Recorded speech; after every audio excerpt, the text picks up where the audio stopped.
indução eletromagnética. Que isso? É um fenômeno, né, em que você vai ter a indução de corrente num outro condutor metálico devido à variação de fluxo magnético nas redondezas desse outro condutor metálico, né? Então, é um fenômeno que ele como que eu vou falar? É um fenômeno meio abstrato, né? A gente não enxerga, mas a gente vê os efeitos também, isso daqui, né? Então, você vai ter uma tensão induzida ou uma corrente induzida nesse outro condutor devido à variação de fluxo nas redondezas daquele condutor. Só aí como que essa variação de fluxo pode ser produzida? Fluxo magnético.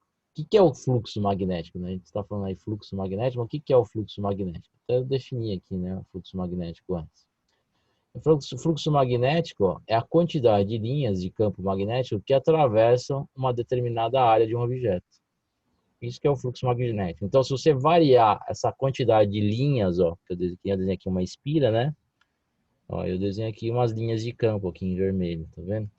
Então, se você variar essa quantidade de linhas que passam através desse condutor, através da área desse condutor, a gente está variando o fluxo magnético. É isso que a gente chama de fluxo magnético. Essa densidade de linhas de campo magnético que atravessam a área de um condutor. Isso aí, como que a gente varia essa quantidade de linhas que passa aqui? Bom, a gente pode variar movimentando a espira, né? Por exemplo, se eu girar ela aqui, ó, eu vario a quantidade de linhas que vai passar através do anel aqui. Ou eu posso variar o campo também, né? Eu posso ir lá na fonte geradora do campo e alterar a quantidade de linhas alterando o campo. Sabe como que a gente altera o campo? Sei lá, se esse campo for produzido por uma corrente, se você variar a corrente, você está variando esse campo. Entendeu? Ou se esse campo for produzido por um ímã, você pode variar a quantidade de linhas que chegam aqui, alterando a proximidade, o distanciamento do ímã até o anel. Então, se você posicionar o ímã mais perto, a quantidade de linhas que vai passar aqui através do anel vai ser maior. Agora, se você colocar o ímã mais distante, a quantidade de linhas que vai passar aqui através do anel vai ser menor. Então, tem uma infinidade de maneiras diferentes de você variar o fluxo, seja por movimentação da fonte geradora do campo magnético, ou seja pela variação da corrente da fonte geradora do campo magnético, se essa fonte geradora for um outro condutor atravessado por uma corrente, como é o caso de um transformador, que a gente vai ver o exemplo. Bom, Rapidinho, sobre o ímã, vai alterar o fluxo? Tipo, se eu colocar o norte e o sul? Ou, por exemplo, isso já altera. Se você alterar o sentido das linhas, você já está alterando de uma certa forma o fluxo, com certeza. Mas geralmente a gente altera pela quantidade de linhas, né? A gente altera distanciando ou aproximando o ímã. Essa é uma das formas de se alterar. é porque Lens também falou sobre. Não sei se foi, porque eu vi uma videoaula que não foi ele, mas foi outra pessoa que falou que colocou uma espira e aí ele aproximou um polo do ímã e a corrente ela se alterou. Então, por exemplo, se eu afastei e eu aproximei e afastei. Mas isso tem alguma regra, por exemplo, quando é sul é sentido anti-horário, norte anti-horário, tem alguma regra? Então não é regra, é conceito. A gente vai ver um exemplo disso. Deixa eu só. Entendi. Vamos lá. Indução. E o transformador é só para magnetismo ou pode ser elétrico? Então, essa sua pergunta tá meio estranha. O transformador, ele funciona, o princípio de funcionamento dele é por indução eletromagnética. Se aplica uma tensão no primário dele, vai ser induzida uma tensão no secundário dele, entendeu? Através da variação do fluxo magnético, através que é produzido ao longo das suas espiras. A gente vai ver isso eu vou explicar tudo isso direitinho. Bom, então aqui eu pus a definição, né? É um fenômeno natural, a definição de indução eletromagnética, né? É um fenômeno natural em que, ao variarmos o fluxo magnético através de um condutor, observamos o aparecimento de uma tensão induzida se o circuito estiver aberto, ou observamos o aparecimento de uma corrente induzida elétrica através do condutor. Então, se o condutor for um circuito aberto, você vai ver uma tensão induzida nas extremidades do condutor.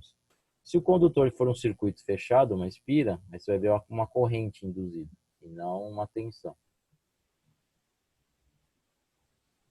Isso aqui já é parte de eletrodinâmica, né?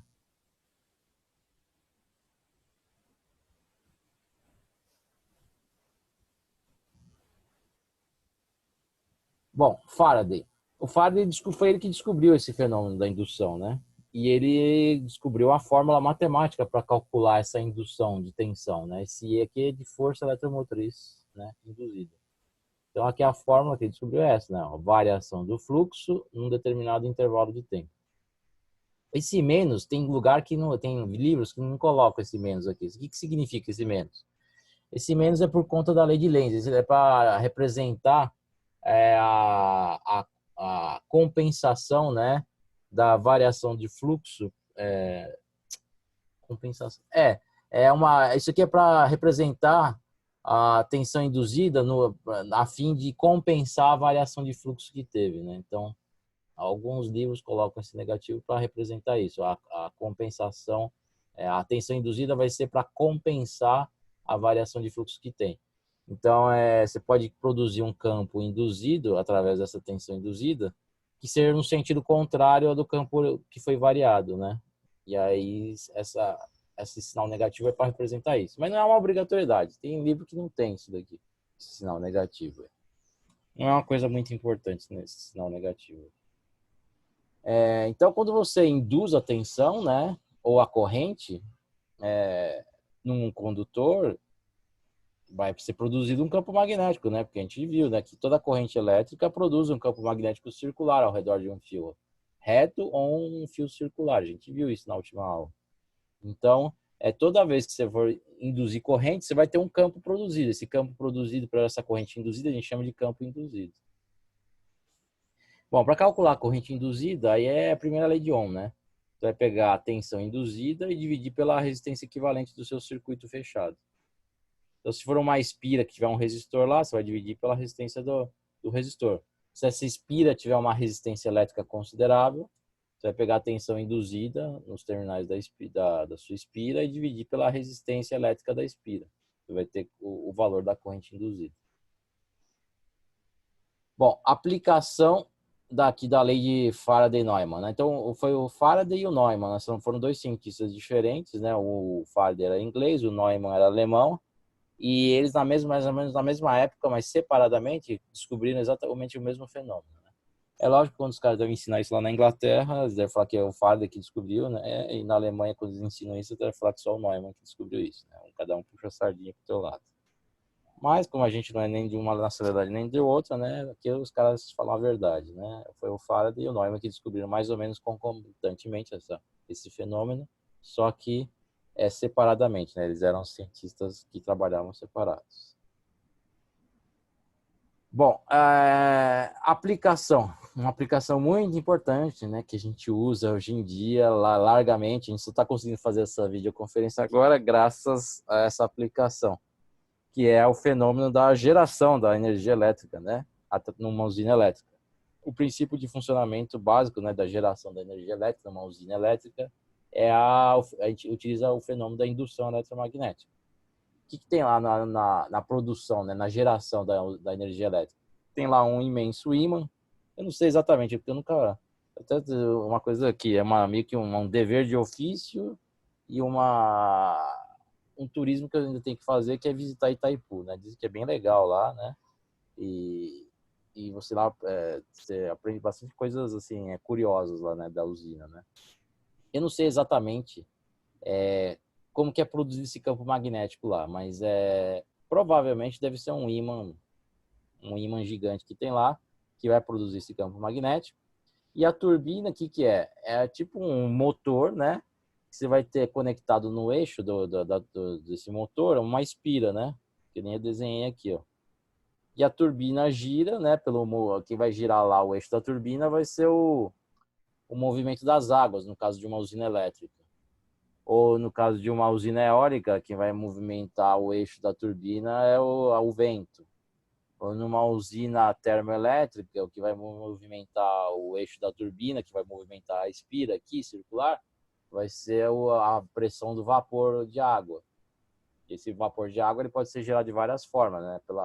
Pela queima de carvão, né? Pelas reações de fissão nuclear numa usina nuclear, né?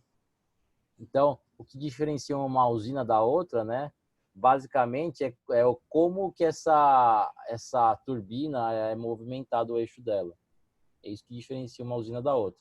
Mas todas vai ter esse fenômeno aqui da indução eletromagnética. O que muda é como que essa espira é movimentada. Pode ser movimentado pela água, no caso de uma hidrelétrica, pelo ar, pelo vento, no caso de uma eólica, ou pela pressão de vapor, no caso de uma termoelétrica. Tem umas usinas mais modernas aí também, né? Tem as usinas geotérmicas também, que é bem interessante. Você usa o calor lá do núcleo da Terra para produzir a pressão de vapor aqui para movimentar o eixo da turbina, né? Mas são acho que, sei lá, acho que no mundo inteiro, eu acho que tem uma ou duas usinas só dessas daí, né? Porque eu acho que o custo deve ser meio elevado para construir essas usinas aí. Tem que cavucar lá próximo do núcleo da Terra, aí é meio complicado. Mas existem essas usinas também, né? Bem interessante. Tem umas usinas também que você usa também a força das marés também, né? Para conseguir movimentar o eixo da turbina também, né? Tem outras que usam a vibração, né? Tem uns estádios modernos aí que usa a vibração do pular lá dos torcedores nas arquibancadas para você também produzir esse movimento aqui da espira e gerar energia elétrica também, né? Então tem umas formas mais modernas aí também que os caras estão usando atualmente aí para gerar esse movimento aí do eixo da turbina e ter o fenômeno aqui da variação do fluxo e consequentemente a indução eletromagnética. Então, quando você gira essa turbina, o que acontece? Se eu vou pegar aqui, sei lá, deixa eu ver aqui, não tem nenhuma espira agora, mas tudo bem. Vou simular aqui com a minha mão, né? Então, você tem aqui a espira, e você tem uma quantidade de linhas que está passando aqui, né? Devido ao campo magnético produzido pelo ímã. Quando você começa a virar, né, girar essa espira, ó, por exemplo, quando ela girar 90 graus aqui, ó, qual vai ser a quantidade de espiras que vai passar? Qual é a quantidade de linhas que vai passar aqui através da espira? Ó? Zero. Concorda? Quando eu girar 90 graus, ó, a quantidade de linhas que vai passar é zero. Aí eu giro mais, aí começa a voltar a passar de novo, ó, tá vendo? Começa a voltar a passar de novo. Então, quando você gira, né, a espira, você está alterando a quantidade de linhas que está passando através da área dela. E aí, essa variação de fluxo vai fazer com que seja induzida aqui, né, nos terminais da espira, uma tensão. É essa tensão que vai ser transmitida, né, vai ser levada até as nossas casas através dos cabos das linhas de transmissão elétrica. É lógico que ela não é assim, transmitida diretamente, né? Essa tensão aqui, ela passa por subestações, né? Ela é convertida em tensão contínua no meio do caminho por inversores, depois reconvertida em tensão alternada de novo, né? Então tem umas interrupções aqui no meio do caminho, né? Até chegar nas nossas casas, mas basicamente ela é produzida aqui, né? Na usina desse jeito, por indução, e transmitida pelos cabos das linhas de transmissão até nossas casas, né? Passando pelas subestações nesse caminho intermediário aí. Então, essa é uma das aplicações principais hoje em dia, né? Que a gente usa aí o fenômeno da transmissão, o fenômeno da indução eletromagnética.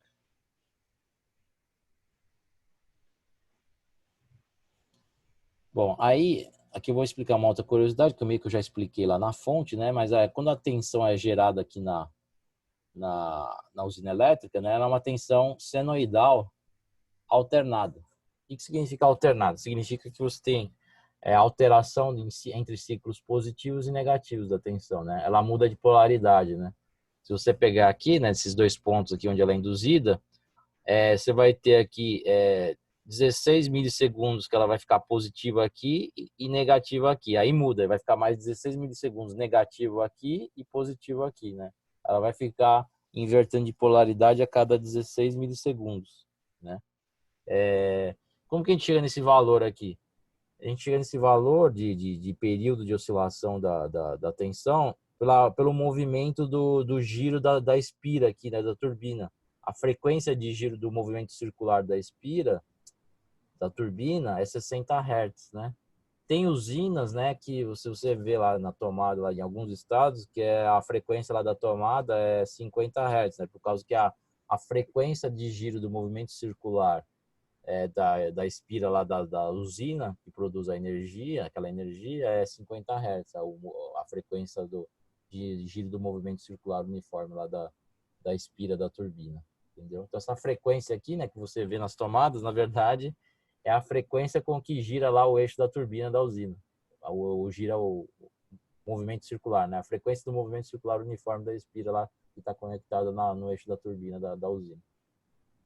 E aí essa frequência vai se refletir na frequência do sinal de tensão senoidal alternado que é gerado pela usina, né? Então, tudo isso, né, esse formato da tensão gerada, alternada, a frequência de giro, tudo tem a ver com a forma como é gerada a tensão, né, na usina. É gerada por um movimento circular uniforme do eixo da turbina. E esse movimento circular vai produzir. Sabe por que que fica parte positiva, parte negativa? Por conta de que você vai ter a variação do fluxo. Ora você vai ter bastante fluxo aqui, ora você vai ter pouco fluxo. Então, quando você tem menos fluxo, você vai ter que ter uma tensão induzida de forma a produzir um campo que esteja na mesma direção em sentido daquela redução de fluxo.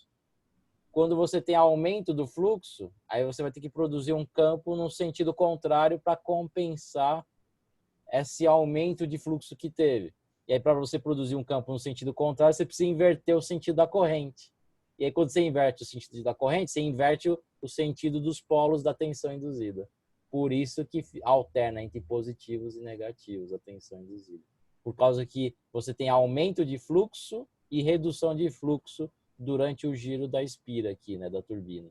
Então, quando você tem aumento do fluxo, você precisa produzir um campo induzido pela corrente induzida no mesmo sentido das linhas de campo que estão passando aqui pela sua espira. Quando você tem uma redução do fluxo, aí você precisa... Desculpa, quando você tem um aumento do fluxo, você precisa produzir um campo no sentido contrário, um campo induzido no sentido contrário para compensar esse aumento.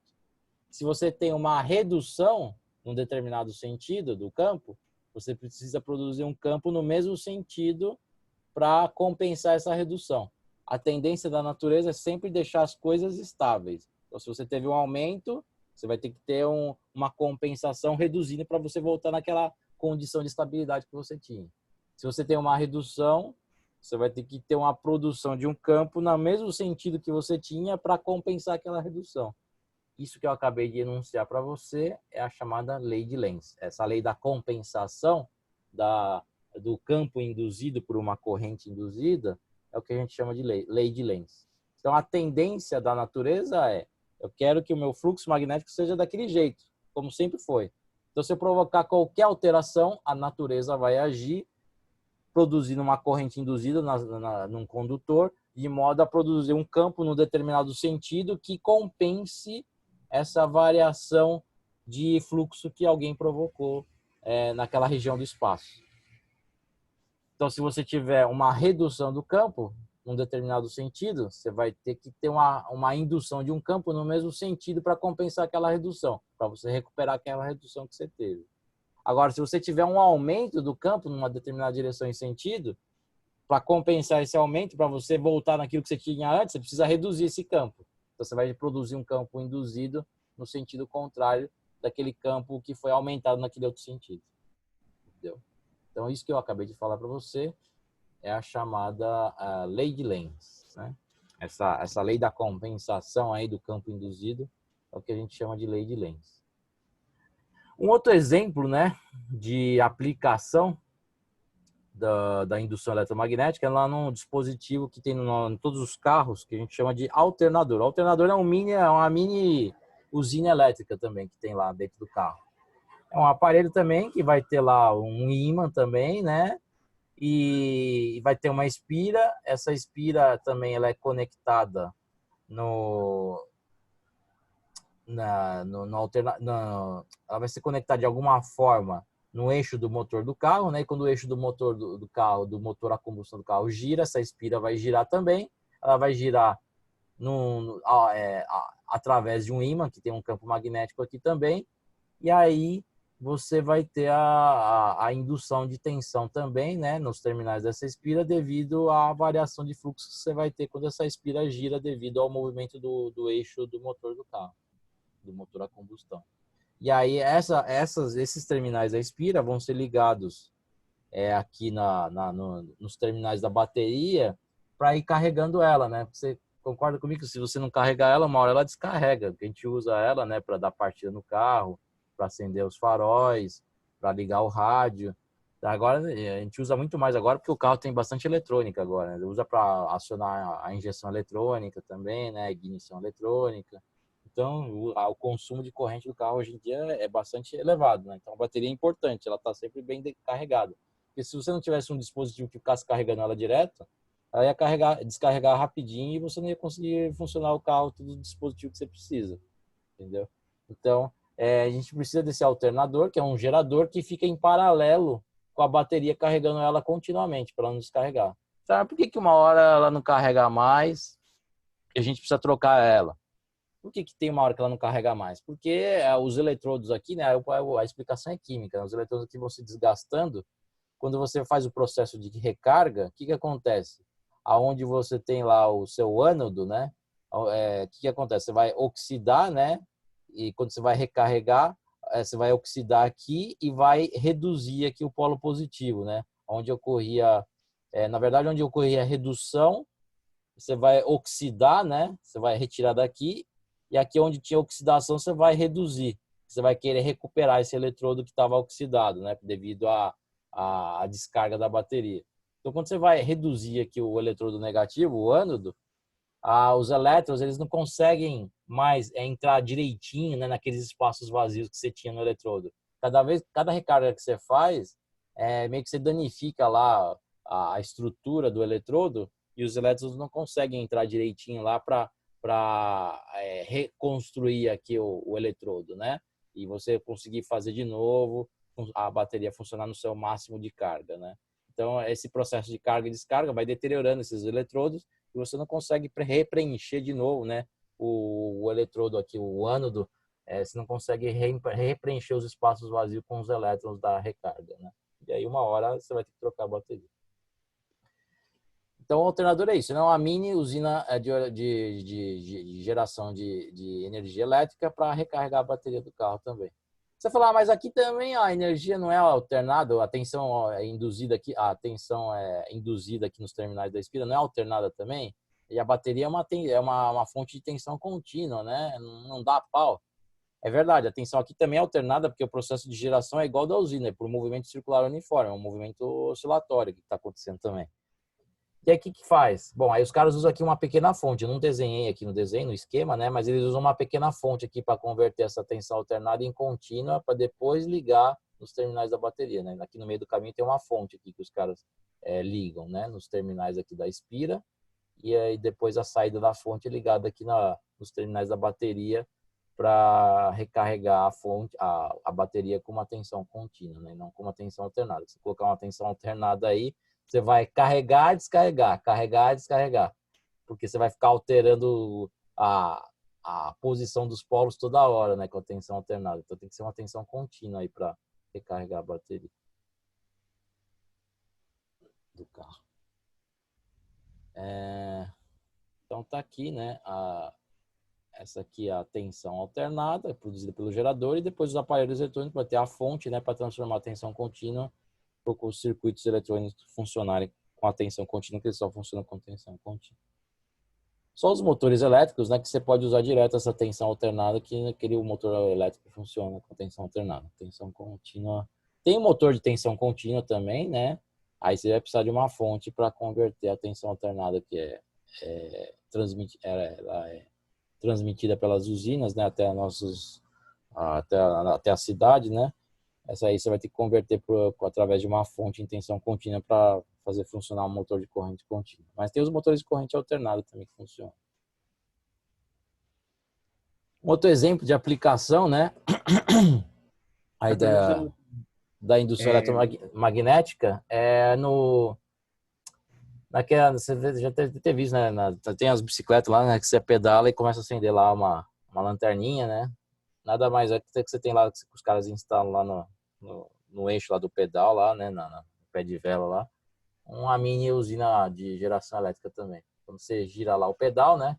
Você vai girar aqui a espira, né? Do teu aparelhinho lá, do seu mini gerador. Vai ter um imãzinho lá dentro. E aí eles ligam aqui na espira uma lâmpadazinha, né? E aí quando você gira aqui a espira que está conectada aqui no eixo do pé de vela, você vai variar o fluxo magnético e aí você vai ter a indução de corrente aqui na espira que vai fazer acender a lâmpada. E você observa, né, que dependendo de como você aperta o pedal lá, se você pedala mais forte ou mais devagar, você vai perceber uma variação da luminosidade da lâmpada, porque a corrente induzida vai variar de acordo com a variação do fluxo que você impor aqui pelo movimento do circular da espira. Então é um outro exemplo aqui de aplicação do fenômeno da indução eletromagnética no nosso dia a dia. O que você ia falar? Não, eu ia falar se você tinha demonstrado a fórmula do transformador, foi? A fórmula do transformador, não demonstrei, eu só dei ela, né? Mas dá para demonstrar agora, com a fórmula aqui da tensão induzida do Faraday, dá para demonstrar aquela fórmula lá, tranquilamente. Entendi. E eu tinha feito a questão que falava o seguinte: tinha uma caixa de som. Sim. Aí a caixa de som, ela era ligada, polo positivo, polo negativo. E ela tinha duas entradas, uma polo positivo, polo negativo, do outro lado polo positivo e negativo. Aí os dois, aí o aí todos eram ligados com a mesma carga, tipo, positivo com positivo, negativo com negativo. Sim. Beleza. Aí no segundo exemplo ele deu mesma caixa de som, só que na esquerda os polos eram ligados igualmente, tal. Positivo com positivo, negativo com negativo. Aí na direita ele alternava, ligava negativo com positivo e positivo com negativo. Aí Isso vai mudar ele colocou em alguma série, coisa? Oi? ele colocou em série aí, nesse caso, as caixas, né? Aí ele colocou em série. Quando você liga positivo com negativo e Eu vou te demonstrar. se desse para ver a questão certinho, seria melhor, né? Você quer compartilhar aí a tua tela? Deixa eu interromper aqui o compartilhamento. Aqui.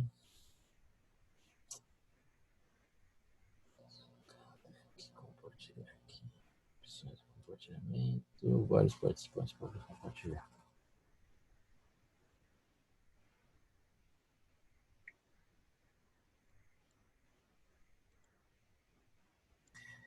Eu entrei aqui, eu achei 2 videozinhos, né, desse negócio de indução. Depois eu vou compartilhar aqui no YouTube para você ver.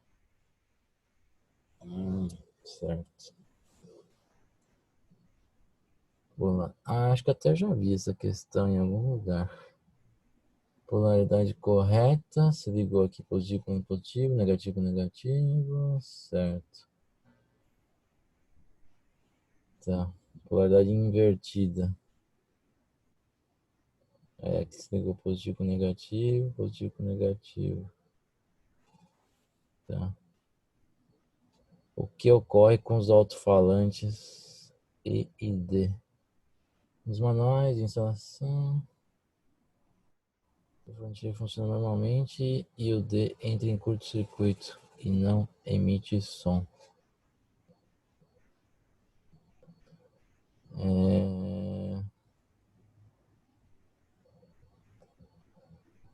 O alto-falante emite ondas sonoras com frequência ligeiramente diferente do alto-falante D, provando o fenômeno do batimento. Não, besteira isso. O alto-falante E emite ondas sonoras com frequência e fase diferente do alto-falante D, provocando um fenômeno conhecido como ruído. Não. Pelo fenômeno da reverberação. Não. O alto-falante E emite ondas sonoras em oposição à fase. Para mim a resposta é A. Porque você vai colocar o alto-falante em série com um gerador aqui. É meio que como se você estivesse curto-circuitando a saída aqui do gerador, entendeu? Você está curto-circuitando com o gerador, né? Entendeu? É como se você estivesse colocando em série. Quando você liga positivo com negativo, tá ligando em série. É igual quando você vai recarregar lá. Lembra do exemplo que eu dei da bateria que você descarregada que você liga em paralelo com o gerador? Se você ligasse lá positivo com negativo, né, negativo com positivo, a bateria ficava as baterias ficam em série, né? E aí você vai ter a máxima corrente através daquele circuito fechado. Você vai ter meio que o curto-circuito das baterias, né? Você vai ter uma corrente elevada. Sabe por que liga, então? O alto-falante é como se fosse um gerador também, um receptor? Sim. O alto-falante é como se fosse uma bateria descarregada também. Ele também funciona a, a base de tensão induzida também, o alto-falante. Ele é um outro exemplo também de aplicação de tensão induzida. Você faz passar uma corrente lá dentro também através de uma bobina. Se você vê, todo alto-falante tem um imãzinho ao redor dele também. Ele funciona por indução eletromagnética também. Sabe como que é o esquema? Quando você faz passar uma corrente variável, você vai ter uma variação de fluxo que vai provocar o movimento lá também de uma haste metálica. O movimento dessa haste metálica que vai produzir a vibração das ondas sonoras. Entendeu?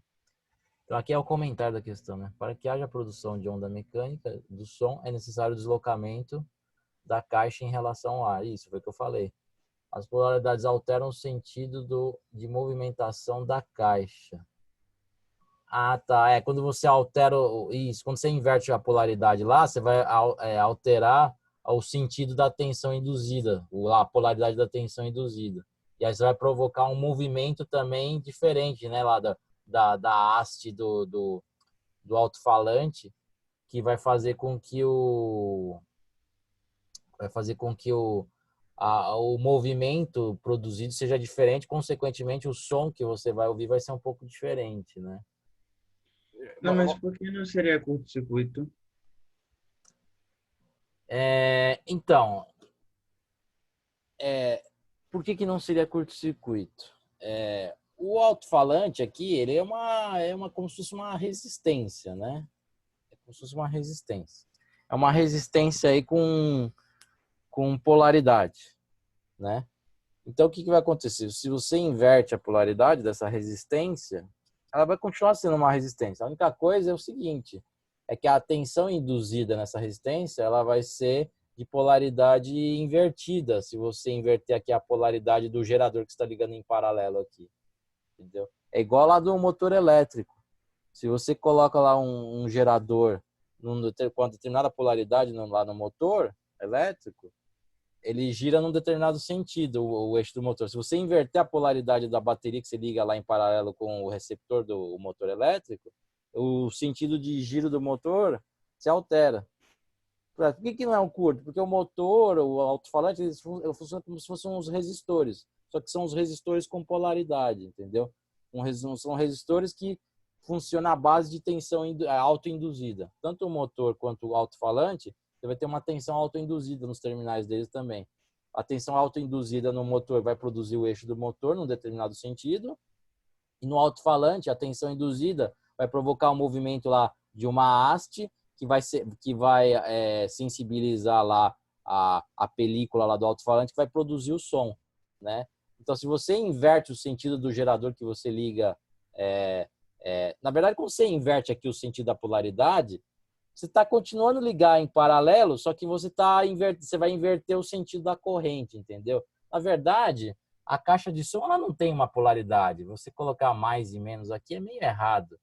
Ela não tem uma polaridade. Ela é como se fosse uma resistência que vai produzir uma tensão autoinduzida quando você quando você liga uma tensão aqui em paralelo com ela, entendeu? Ela funciona como se fosse uma resistência, igual o motor elétrico, é um receptor. Só que é um receptor, uma resistência que tem a capacidade de produzir uma tensão induzida nos seus terminais, quando você aplica uma tensão aqui em paralelo com essa resistência, entendeu? Então, por isso que não é considerado um curto-circuito. E por que altera o som que você ouve? Porque quando você inverte a polaridade, você vai inverter a tensão induzida aqui na caixa. Invertendo a tensão induzida da caixa, você vai produzir um movimento diferente lá na película sensível do alto-falante, entendeu?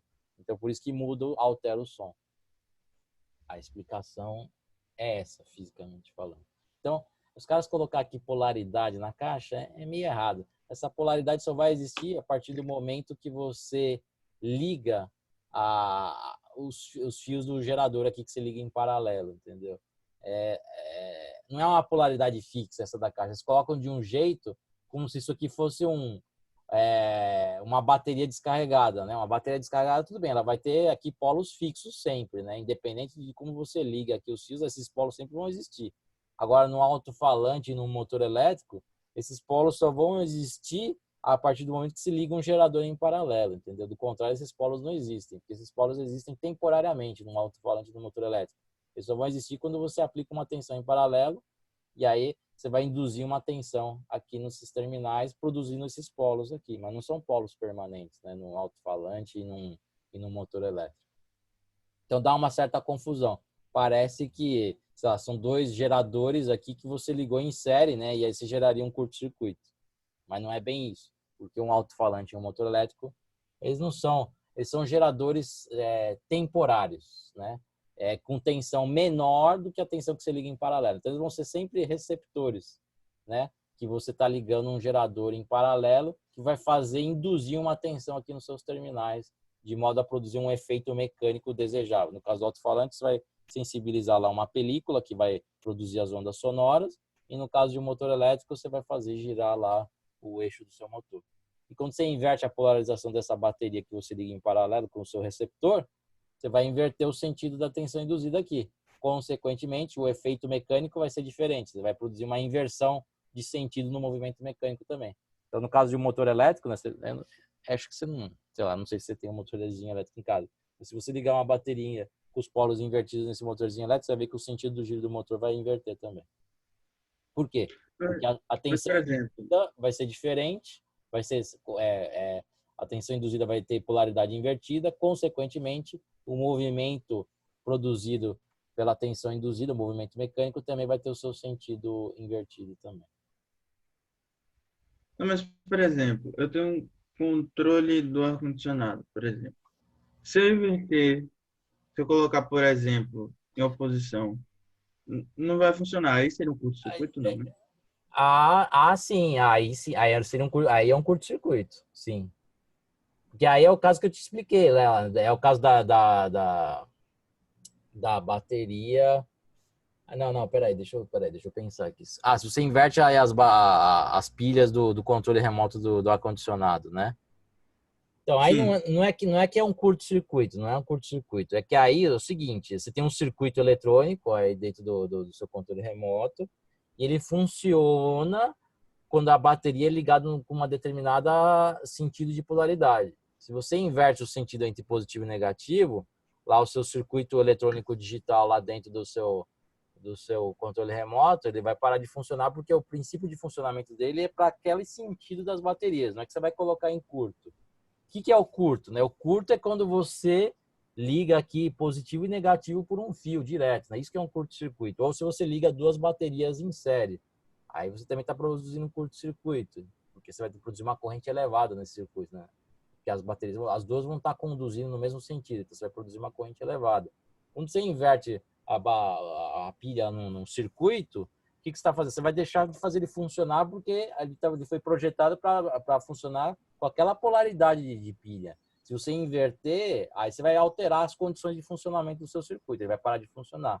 Não porque entrou em curto, Sim, porque você inverteu a polaridade e o circuito foi projetado para funcionar para aquela determinada polaridade da bateria. Se você inverter, o circuito só vai parar de funcionar porque não foi projetado para funcionar com a bateria invertida, entendeu? Aí é problema de eletrônica de funcionamento do circuito, não é porque entrou em curto. Você só produz curto-circuito numa bateria se você ligar um fio entre o polo positivo e negativo dela, ou se você ligar uma outra bateria em série com ela, ligando o positivo com o negativo. São os dois jeitos de você provocar curto-circuito numa bateria. Aqui deu essa confusão porque ele desenhou aqui a caixa de som como se fosse uma bateria descarregada com polos fixos. Não, esses polos aqui só vão existir, são polos temporários. Só vai existir a partir do momento que você liga uma tensão aqui, induzida. Uma tensão de uma bateria aqui em paralelo, entendeu? Então, a caixa de som, o motor elétrico, eles funcionam como se fossem resistores com produção de polos temporários, quando você liga um gerador em paralelo com eles, entendeu? Então, você nunca vai ligar um gerador com uma bateria, desculpa, um gerador com um receptor de forma que o receptor funciona como um curto-circuito. Não, o receptor vai estar sempre em paralelo com a bateria.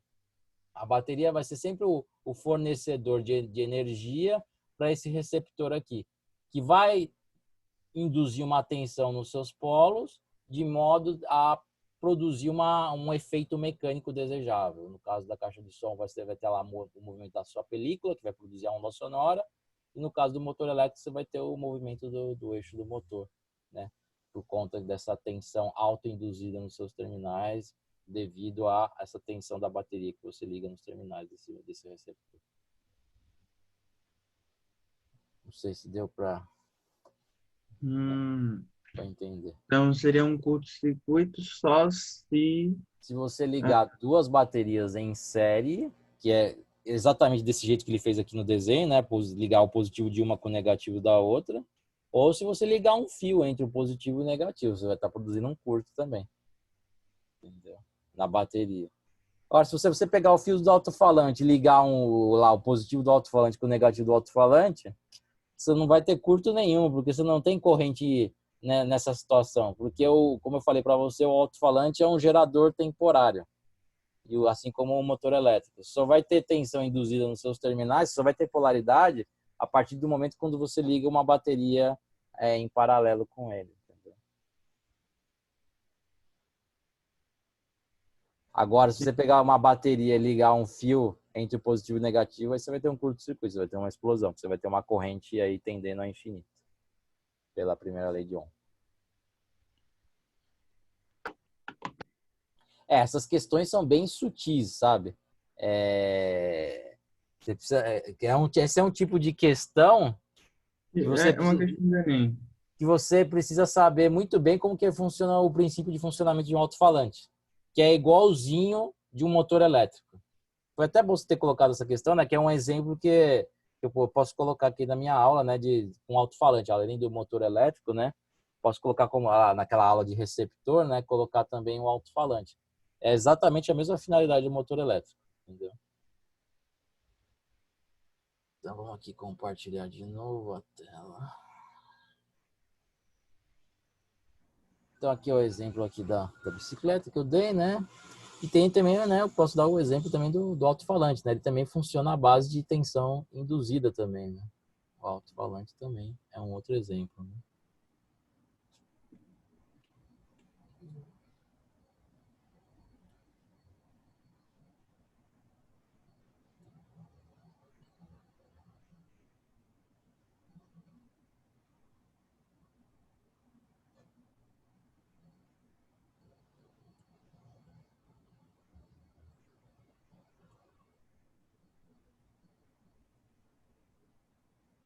Então, o que acontece no alto-falante? Você vai ter aqui uma bateria que você vai ligar no alto-falante ou a saída de tensão de um circuito, né? Que funciona mais ou menos como se fosse uma bateria.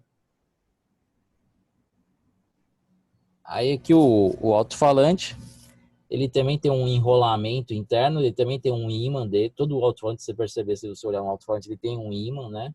Para ter essa tensão autoinduzida, né? Você vai ter aqui ó, uma espira, né, internamente a ele. Você vai ter aqui um ímã também.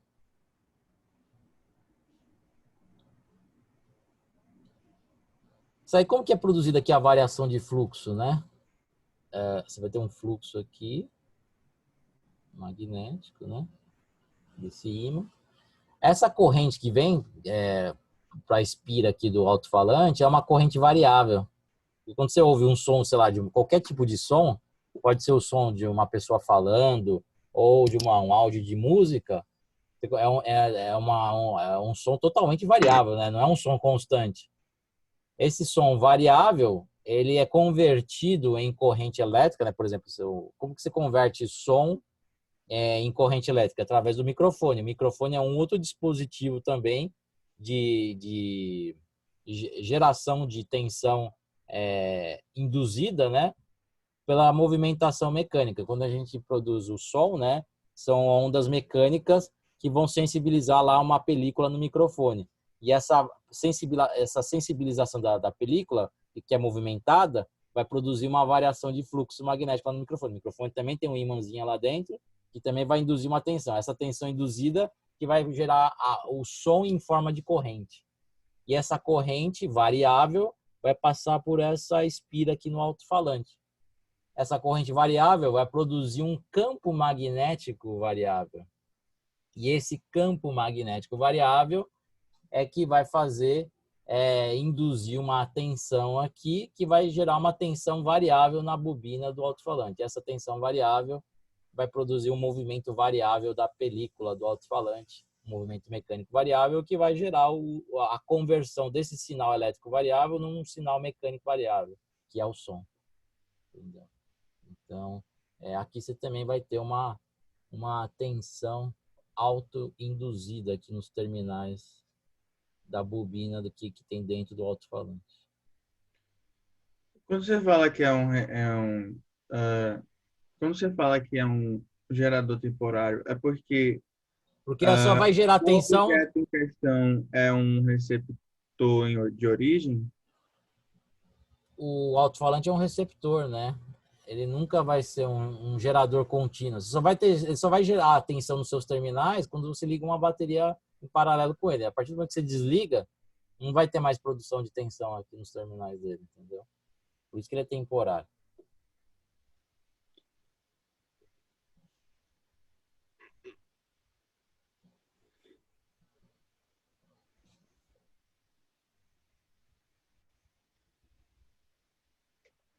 E o princípio de funcionamento do microfone é a mesma coisa. Só que lá o caminho é inverso, né? Você produz um movimento mecânico numa película e esse movimento mecânico dessa película vai produzir uma variação de fluxo que vai induzir uma tensão lá no circuito do microfone, que vai produzir a corrente convertida, um som convertido numa variação de corrente, uma variação de som mecânico produzindo uma variação de corrente. Isso que a gente chama de transdutores dentro da eletrônica, né? Você transforma uma determinada grandeza física numa outra grandeza física, mas equivalente, entendeu? Então, é assim que funciona dentro da eletrônica, né? Quando você quer converter um determinado tipo de sinal de uma grandeza física numa outra grandeza física, né? A gente usa Então, esses peraí, transdutores aí. por exemplo, às vezes tem um microfone ligado com dois tipos, sem fio, que é o Bluetooth, e com fio que tal. Certo. Aí, beleza. Aí eu produzo som, ele é convertido em corrente em Elétrica dentro do elétrica. circuito do microfone. Aí no caso do Bluetooth, essa corrente elétrica ela vai passar por um outro processo de transdução de novo. Ela vai ter que ser convertida em onda eletromagnética pelo circuito transmissor. Entendeu? E aí depois Então é uma transformação de eletromag para som de novo, né? isso vai ser um som mecânico convertido em corrente elétrica e essa corrente elétrica vai através do circuito transmissorzinho que tem lá dentro do microfone vai transformar essa corrente elétrica numa variação de onda eletromagnética. Essa onda eletromagnética vai ter que ser recebida pelo circuito receptor do dispositivo que vai receber esse som em formato de onda eletromagnética, né? Ele vai receber esse som em formato de onda eletromagnética e vai converter essa onda eletromagnética em corrente elétrica no circuito receptor. É o que os rádios fazem, os circuitos receptores de celular fazem, né? Todos esses dispositivos fazem isso. a televisão também, né? A televisão, ela converte a onda eletromagnética do sinal de televisão, ela contém a informação da imagem e de áudio, né? Tudo no formato de onda eletromagnética. Aí o circuito receptor da TV vai converter esse sinal em formato de onda eletromagnética num sinal de corrente elétrica. E aí tem lá, você vai pensar, pô, como que separa, né? Tá misturado, né? O sinal de áudio com o sinal de imagem. O circuito receptor vai ser responsável pela separação desses dois sinais aí, através de processos de filtragem eletrônica que tem lá do circuito receptor, que você vai aprender só lá na faculdade depois, né? Na parte de telecomunicações. Bom, então aqui é a lei de Lenz que eu coloquei, né, que eu já expliquei, que é aquele negócio da lei de compensação, né? Então, um campo magnético induzido num sistema onde houve variação de fluxo magnético terá direção e sentido de modo a compensar a variação do fluxo magnético que o sistema sofreu. Ou seja, se um condutor sofre um aumento de fluxo magnético, surge um campo magnético induzido no sentido contrário ao do campo magnético aumentado. Se ocorrer uma redução do fluxo magnético nas proximidades do condutor, surgirá um campo magnético induzido no mesmo sentido do campo que foi reduzido, de modo que este restabeleça o seu valor original. Então, aquilo que eu tinha explicado. A lei da compensação é a lei de Lenz. Aqui eu fiz uma ilustraçãozinha, né, ó, para demonstrar aquele negócio da variação do fluxo pela movimentação do ímã, né, ó. Se você colocar ou da movimentação do corpo que vai sofrer indução também é possível, né? Você tem um ímã fixo lá. Você pega lá uma espira que está longe, ó, as linhas de campo que chegam aqui, ó, são poucas. Se você aproximar essa espira, ó, que se vê aqui que eu fiz é de velocidade, né? Então, se eu movimentar essa espira mais perto do ímã, o que vai acontecer? Ó, a quantidade de linhas que vai passar aqui através da espira vai ser maior. E isso vai fazer com que você tenha um maior fluxo aqui. Então, você vai ter que induzir uma corrente nessa espira, de modo a produzir um campo que compense esse aumento. Então, se eu aumentei aqui a quantidade de linhas entrando na espira, eu vou ter que induzir um campo no sentido contrário para compensar esse aumento. Então, a corrente aqui induzida, não sei se eu desenhei certo aqui, né? Ah, tá certo, tá certo. A corrente induzida vai ter que estar um campo para a esquerda. Então, as linhas de campo vão ter que ir da direita para a esquerda do campo induzido, né? Para compensar o campo para a direita que aumentou, né? Da esquerda para a direita que aumentou. Então, você vai ter que produzir uma corrente no sentido horário na espira. Não sei se você concorda com essa minha afirmação. Para produzir um Rapidinho. campo no sentido contrário. O campo em questão para usar a regra é o campo induzido ou o É o campo campo. gerado? Então, é o campo induzido. Mas para você saber o sentido do campo induzido, você precisa saber a lei de Lenz. Sabe como que eu sei o sentido do campo induzido? É pela lei de Lenz. E aí, sabendo o sentido do campo induzido, você vai descobrir o sentido da corrente induzida pela regra da mão direita. Entendeu? Normalmente o campo induzido é oposto ao campo gerado? Não, então acho que você não entendeu. Isso é muito importante entender. Isso não é uma regra. O campo induzido ele é gerado no sentido a compensar a variação do fluxo. Para você saber o sentido do campo induzido, você precisa saber a lei de Lenz. Qual que é a lei de Lenz? A lei da compensação. Se você teve um aumento, por exemplo, aqui, ó, qual que era o estado original aqui da minha bobina? Era até essa quantidade de linhas aqui. Esse era o estado de estabilidade dela. A partir do momento que eu movimentei ela de modo aproximado do ímã, o que aconteceu? Eu produzi uma variação do fluxo aqui. Ó. A quantidade de linhas que está entrando é maior. Só que a natureza age de forma a compensar essa variação de fluxo. A natureza quer que você continue com aquele fluxo pequeno que você estava antes. Então, para você continuar com aquele fluxo que estava antes, eu preciso reduzir essa quantidade de linhas que está passando aqui. Para eu reduzir essa quantidade de linhas, eu preciso produzir um campo no sentido contrário. Entendi. Então, por exemplo, o campo induzido pode ser um campo do mesmo sentido, se eu quiser algo. Sim, é o exemplo de baixo aqui. Ó. Vamos supor agora, eu só esqueci de colocar aqui, né? Vou colocar aqui embaixo, ó. Aqui é a posição de estabilidade. Ó.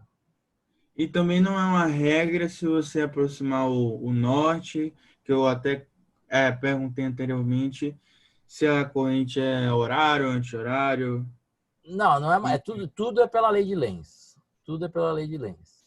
É lógico que se você quiser estabelecer uma regra, né? Você pode até estabelecer, mas é meio perigoso, porque se você mudar muitas condições aí de funcionamento, você pode errar o exercício. O interessante é você saber aplicar a lei de Lenz. Aí, se qualquer situação que ele impor para você, você vai conseguir dar a resposta. Então, aqui a situação inicial, a posição de estabilidade da espira era essa. Essa era a minha posição de estabilidade. Agora, a minha posição de estabilidade aqui da espira é aqui, ó, próxima ao ímã. Aqui eu estou supondo que a espira está um tempo muito grande próximo do ímã. Então, aqui essa é a minha posição de estabilidade para a natureza. E aí, eu tirei da posição de estabilidade. Eu movimentei a espira para a direita. Aí, na minha posição de estabilidade, a quantidade de fluxo magnético era grande. Essa era a minha posição de estabilidade de fluxo. Era fluxo grande. Aí, só que aí eu movimentei a espira para a direita. O que aconteceu? A quantidade de linhas que eu tinha diminuiu. Que estavam passando aqui pela espira. A quantidade de linhas diminuiu. E aí a natureza vai agir. Tá? Eu não quero redução. A minha estabilidade era um monte de linhas passando por mim. Então, para eu restabelecer o fluxo que eu tinha, eu tenho que produzir um campo no mesmo sentido. Eu tenho que induzir um campo no mesmo sentido para eu restabelecer a minha condição de estabilidade que eu tinha inicialmente. Deu para entender isso? Entendi. Então, Deu. se a minha posição de estabilidade era um alto fluxo e eu distanciei a espira e eu reduzi esse fluxo, eu quero voltar para a minha posição de estabilidade. Para eu voltar para a minha posição de estabilidade, eu preciso produzir um campo no mesmo sentido. Isso é a lei de Lenz. Entendeu? Então, se você reduz o fluxo, você vai ter que induzir um campo no mesmo sentido.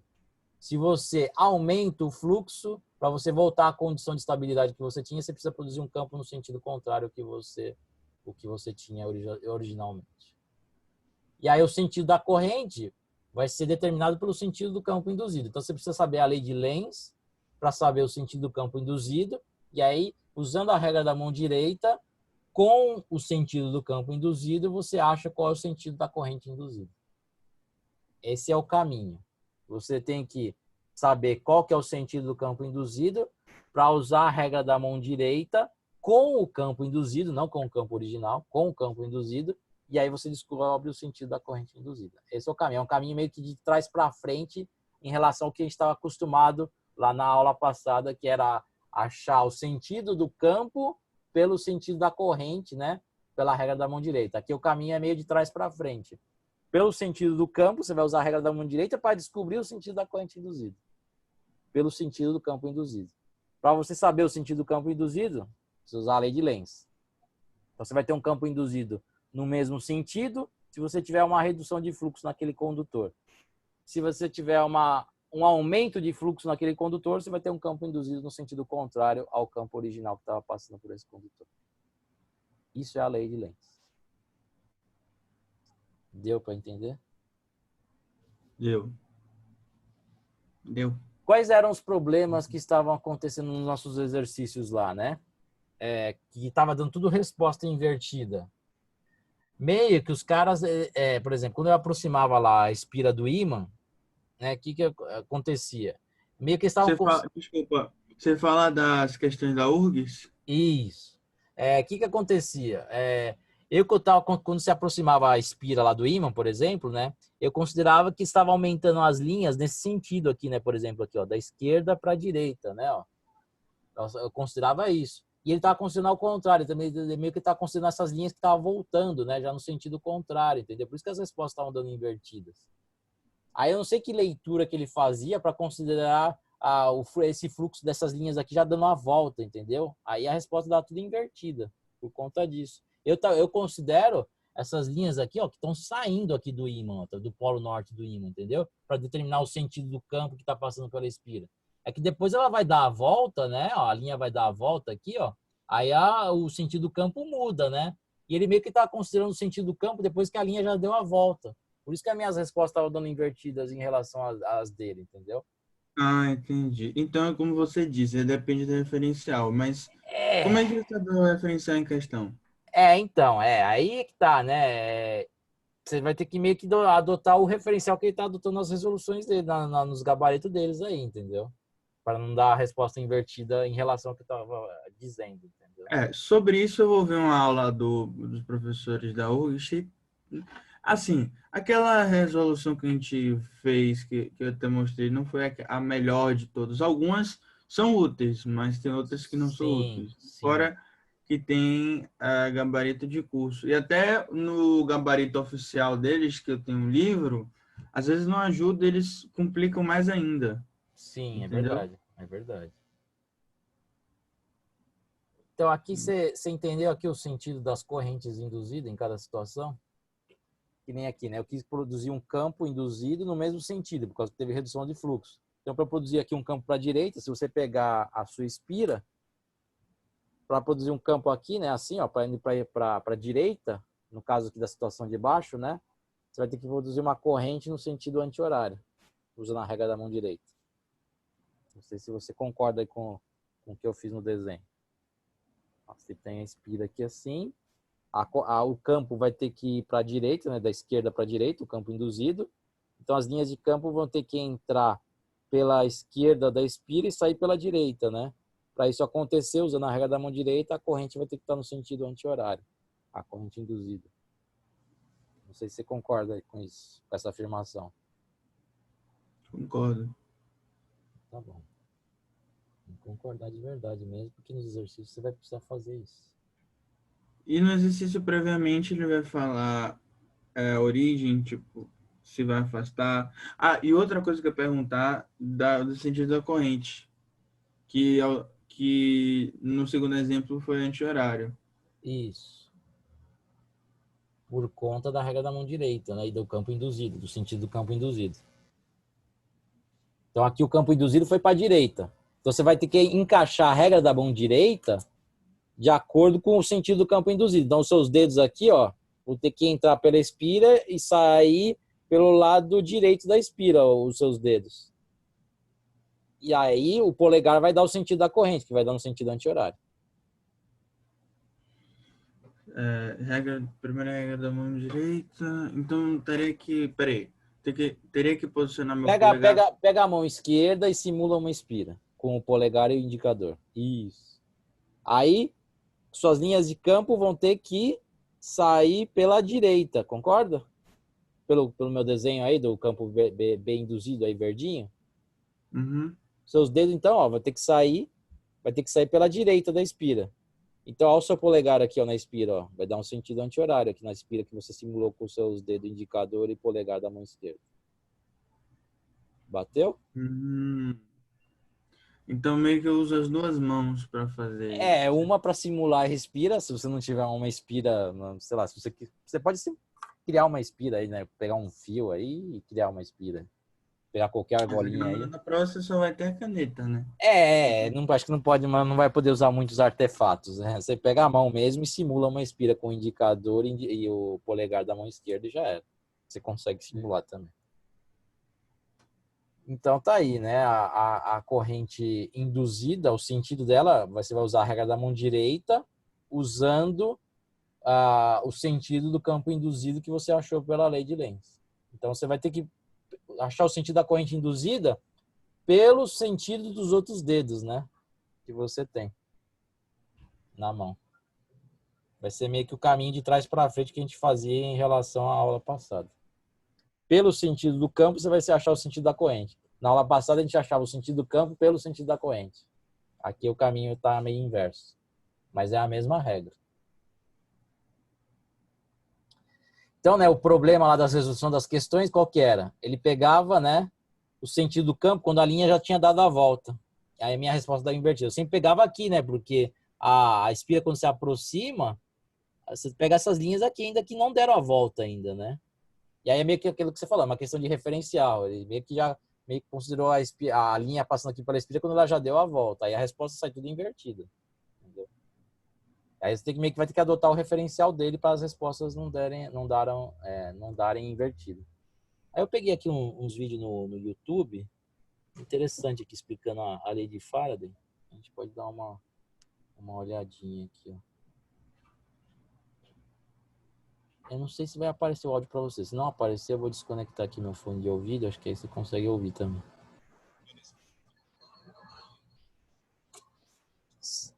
Você tá Muito ouvindo? baixo. Tá baixo, né? Eu vou tirar o fone aqui.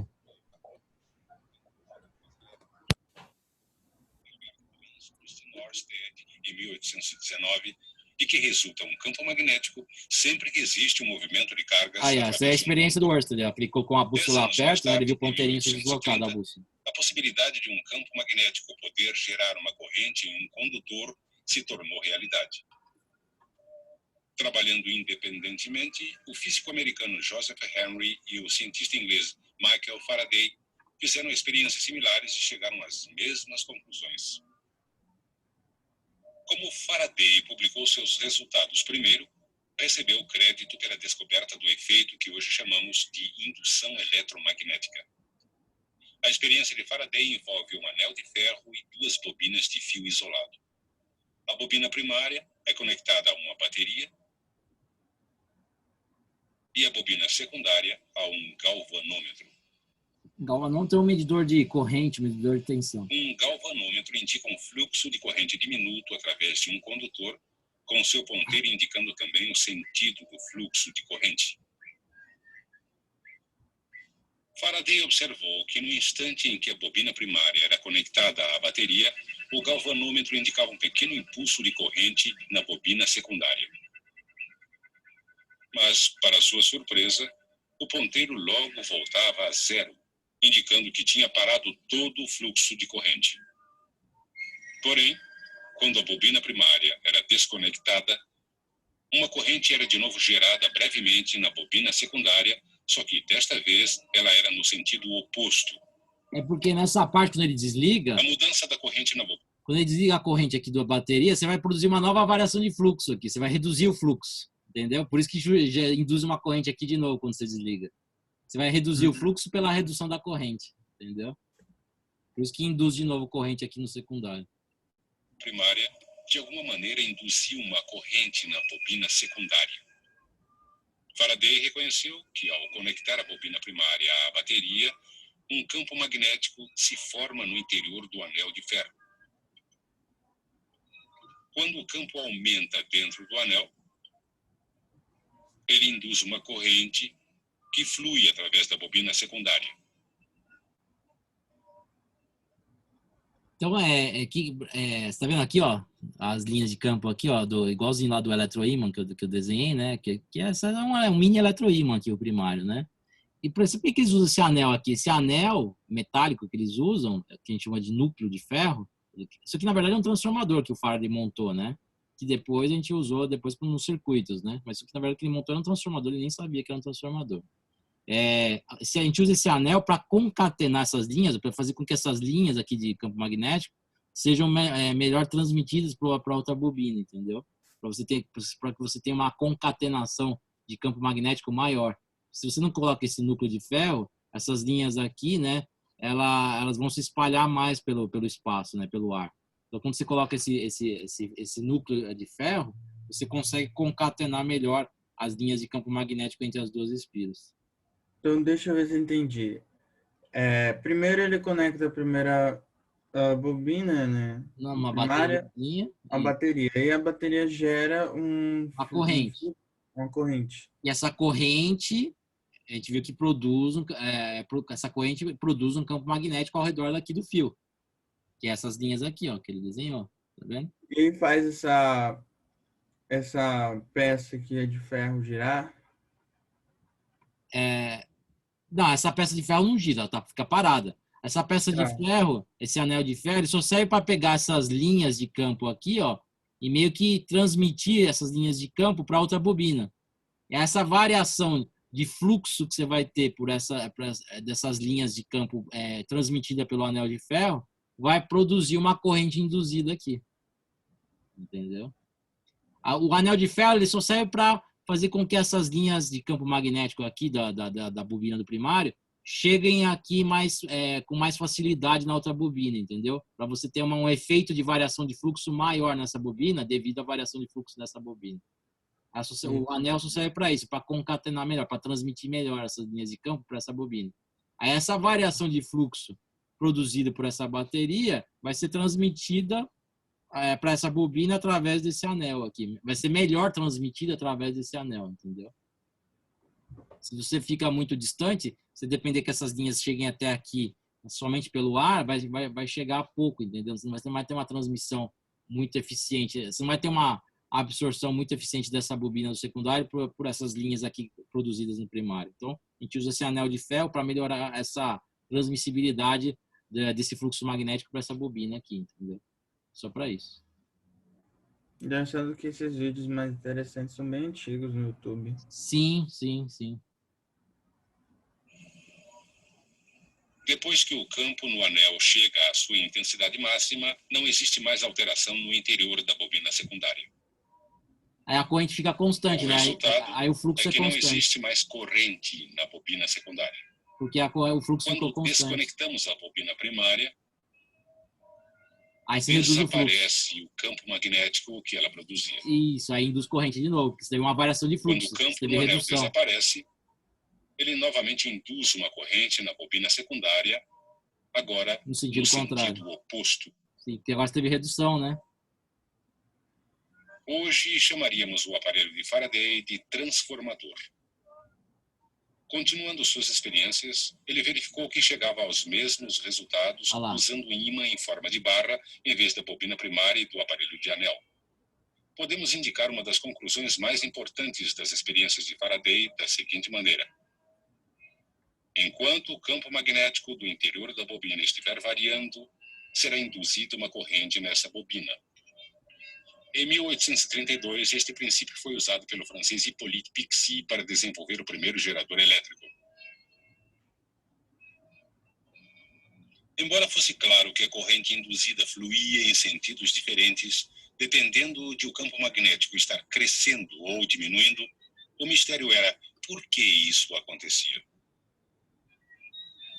2 anos mais tarde, o físico alemão Heinrich Lenz deu a resposta. Ele percebeu que a corrente induzida gerava seu próprio campo magnético. Ainda mais importante, Lenz descobriu que o campo magnético induzido é sempre oposto à variação do campo magnético externo que o causou em primeiro lugar. É isso que ele falou agora, tá? Eu não gostei muito desse jeito que ele falou. O campo magnético produzido é oposto à variação do fluxo magnético externo.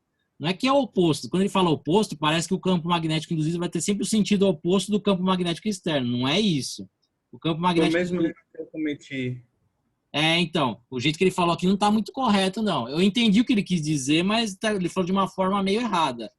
Quando ele fala que o campo magnético induzido tem que ser o sentido oposto, não. O campo magnético induzido ele tem que estar no sentido a compensar a variação de fluxo que teve. Essa compensação pode produzir um campo no mesmo sentido, se você tiver redução de fluxo externo, ou um campo induzido no sentido contrário, se você tiver um aumento do fluxo externo, entendeu? Tudo bem. Então, peraí.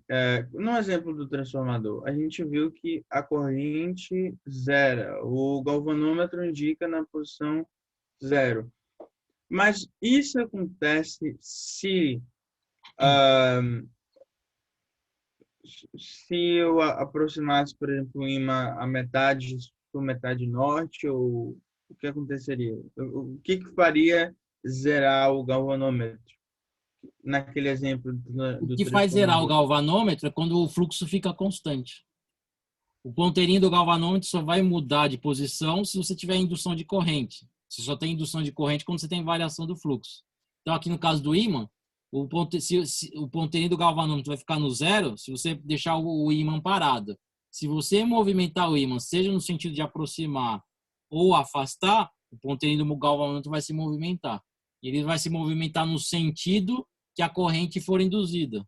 Então, se eu aproximar esse ímã aqui, seja o norte ou seja o sul, o que vai acontecer? Você vai ter uma quantidade de linhas aqui maior. Você vai ter um fluxo maior. Para compensar esse aumento de fluxo, a natureza gera um campo no sentido contrário. Então, aí vamos supor que o ponteirinho vai para a direita, por exemplo, para produzir esse campo no sentido contrário. Agora, se eu afastar o ímã, aí você vai reduzir o fluxo aqui. Então, você tem que produzir um campo no mesmo sentido do fluxo externo. Aí o ponteirinho vai girar para o outro lado. Para o outro lado. Indicando que a corrente induzida mudou de sentido.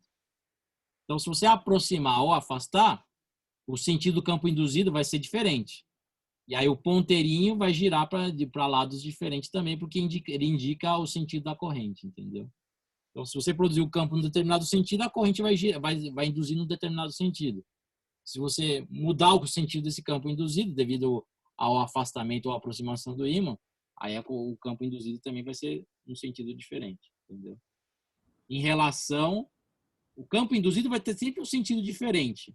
Se você aproximar ou movimentar, ele pode ter o mesmo sentido do campo externo do ímã que está aproximando, se você tiver uma redução do fluxo, distanciando ele. E o campo induzido vai ter o sentido contrário se você aproximar ele, porque você vai ter um aumento do fluxo externo. Então, você tem que produzir um campo no sentido contrário para compensar esse aumento. Entendeu? Agora, o sentido dos campos induzidos vai ser sempre invertido se você tiver uma determinada indução devido ao aumento ou redução de fluxo externo. Entendeu? Agora, em relação ao sentido do campo externo, pode ser o mesmo sentido se você tiver uma redução de fluxo, devido aqui ao distanciamento do ímã, ou pode ser o sentido contrário em relação ao campo externo, se você tiver uma aproximação do ímã, aumentando a densidade de linhas aqui do campo externo nessa bobina. Entendeu? Então, é isso. Então, aqui, né, ó, olha só, ele aproximou o ímã, o sul do ímã aqui, né? Qual que era o problema que estava dando lá nas questões lá, né? Ele pega como referencial aqui, ó, o meio da linha. Ele não pega aqui, ó, na extremidade do polo. Eu estava pegando na extremidade, ele pega no meio da linha. Então, ó, o que aconteceu aqui, ó? Você aumentou, ó, e ele está fazendo a mesma coisa aqui. Olha só que interessante, ó. Então, acho que a interpretação do examinador está mais correta que a minha. Ele pega como referencial, ó, o meio da linha. Tá vendo que o campo induzido aqui está no sentido contrário? Aqui no eletroímã, tá vendo? Está no sentido contrário. A linha aqui está indo para a esquerda. Aqui no ímã está indo para a direita. Ele pegou o meio da linha, ele não pegou no polo, entendeu? Porque aqui, ó, ele estava aproximando o ímã. Se você aproxima o ímã, você vai ter que induzir um campo induzido aqui na bobina no sentido contrário, para compensar esse aumento que teve para a direita. Entendeu? Então ele está pegando. Então, ó, isso aqui foi importante, esse vídeo aqui. Então, quando você for fazer os exercícios, você vai pegar como sentido do campo do ímã sempre o meio da linha aqui. Nunca quando a linha está chegando no polo, porque aí o sentido inverte. Eu gostei desse experimento. Eu também gosto desses vídeos assim de laboratório da física universitária. Só tem que tomar cuidado às vezes com a linguagem que os caras usam. Que nem aqui o cara falou que produz um campo, sempre que produz um campo oposto ao campo externo. Opa, não é isso. Ele produz um campo oposto à variação do fluxo externo e não ao sentido do campo externo. Isso tem que tomar cuidado com as linguagens que eles usam às vezes. Tem uns detalhezinhos aí que tem que tomar cuidado. Mas eles são legais, eles são bem ilustrativos, né? Então aqui foi interessante para a gente ver essa questão lá que estava dando pau nas resoluções das questões da federal, né? Ele pega o meio da linha aqui também, tá vendo? E aqui ele aproximou o ímã. Então eu tenho que produzir um campo induzido aqui na bobina no sentido contrário, para compensar esse aumento que teve para a direita. Então eu tenho que produzir um campo induzido para a esquerda. Foi exatamente o que aconteceu aqui. E ele pega como referencial aqui, ó, o meio da linha. Ele pega o meio da linha. Sul, na extremidade próxima da bobina. Olha lá, está aproximando. É induzido quando o polo sul do ímã, em forma de barras, se aproxima da bobina. Aqui, uma única coisa que não está muito legal nessa animação é o seguinte, né? Ele tinha que fazer aqui aparecer as linhas de campo na bobina somente quando eu movimentasse o ímã, entendeu? Aqui parece que o eletroímã é um produtor de linhas de campo aqui contínua, entendeu? Parece que você tem aqui ele produzindo sempre isso aqui. Aqui só vai produzir a partir do movimento do ímã, entendeu? Que vai aparecer essas linhas de campo na bobina. Ele colocou aqui como se sempre tivesse aqui essas linhas, não é bem isso, entendeu? Então, essas animações são legais, mas tem uns furinhos aí. Conduziu ao movimento desse ímã na frente.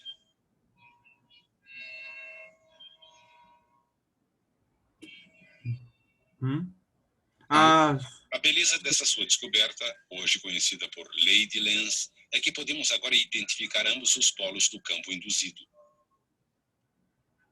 E podemos aplicar a regra da mão esquerda a bobinas para determinar o sentido da corrente induzida. Lembre-se que o polegar aponta para o norte e os dedos apontam o sentido do fluxo de corrente. Depois que o ímã... Mão direita ou mão esquerda? O Não, campo não varia mais. É direita aqui, né? Eu não sei, tá usando uma outra regra aqui. Isso aqui, sei lá, meio que despreza aqui, ó. É a regra da mão direita. E aqui também tá usando aqui também a mão esquerda, o polegar para indicar o sentido do campo, né? A gente usa o polegar na regra da mão direita para indicar o sentido da corrente, né? Então aqui é mão direita. Aqui ele tá usando uma outra regra aqui que eu também nem conhecia, a regra da mão esquerda aqui para achar o sentido da corrente aqui é meio estranho. É uma outra regra aqui que ele tá usando que a gente não costuma ver na escola, não. Ele está usando aqui o polegar como se dá o sentido do campo do norte, do campo magnético, né, do eletroímã, e os outros dedos aqui ele usa como sentido da corrente, entendeu? Eu achava que ele estava errado, mas na verdade está certo, porque não é uma associação de ímãs, na verdade é de acordo com o fluxo norte-sul. Então o norte é aqui, o sul é aqui. Entendi. É, Mas que estranho, eles usam várias regras, mas não colocam tipo uma e só então, faz. mas eu acho que está errado que o sentido que ele colocou para a corrente, viu? Ó, se eu usar a regra da mão direita, deixa eu voltar um pouquinho o vídeo aqui. Ó, se você usar aqui a regra da... Ah, aqui ele fez certinho, ó, tá vendo? Aqui ele não desenhou as linhas de campo, ó. Descobriu que o campo magnético induzido é sempre oposto à Ah, aqui, variação no do começo da campo animação ele magnético fez certo, externo ó, ele fez que o aparecer. causou em primeiro lugar. Aqui ele fez certo. Ah, professor, você pode usar backspace em vez de usar o mouse. Sul, na extremidade próxima da bobina. Backspace, assim. Deixa eu só ver aqui. Space. Que o Desculpa, polegar backspace é ruim. aponta para o norte e os dedos apontam o sentido do fluxo de corrente. Ó, se você usar a regra da mão direita, como a gente está acostumado, ó, as linhas estão entrando aqui, né, na bobina, aqui nessa do lado esquerdo, né, do sul aqui, né. Uhum. Se você usar a regra da mão direita, ó, pega aqui a sua mão esquerda e simula a espira da bobina. Ó, as linhas estão entrando do lado esquerdo, certo? A corrente produzida vai estar no sentido anti-horário. Ele representou aqui a corrente no sentido horário, né? Ele errou aí. Pera aí, é a corrente da bobina, ele tá entrando de que lado? As linhas de campo estão entrando do lado esquerdo da bobina. Do sul, eu tô pegando o sul aqui, tá? Tô olhando pela bobina sul aqui. Pelo polo sul. Ó, as linhas não entram do lado esquerdo do sul, aqui da bobina. Uhum. Qual que é o sentido do polegar, que é a corrente? Não é o sentido anti-horário? Na sua espira aí? Sim. Então, ele errou aqui. Ele colocou no sentido horário aqui, o sentido da corrente, que é essas flechinhas amarelas aqui. Ele errou. Então, você tem que tomar cuidado com esses vídeos aí. Tem vários errinhos, né? Tem que tomar cuidado. A internet tem esses problemas. Né? Depois que o ímã em forma de barra para de se mover, o campo não varia mais. Assim, não haverá corrente induzida e, portanto, nenhum campo magnético. Em outras palavras, tudo na bobina para. Agora, vamos supor que começamos a afastar o ímã em forma de barra. Novamente flui uma corrente e é induzido um campo magnético que se opõe ao movimento, agora estabelecendo o polo norte na extremidade próxima da bobina. A regra da mão esquerda para bobinas mostra que a corrente flui no outro sentido. Tá errado. O sentido Hoje em dia, os princípios de Faraday e Lenz são aplicados na geração de eletricidade. Aí você viu o que eu expliquei. A pressão da água ou do vapor é usada para girar uma turbina conectada a um gerador. Em sua forma mais simples, um gerador é uma armadura, consistindo de uma bobina de fio ao redor de um núcleo de ferro que gira no interior de um campo magnético. O movimento da armadura através do campo magnético induz uma corrente na bobina. De acordo com Lenz, a corrente induzida produzirá um campo magnético na armadura com seus próprios polos norte e sul.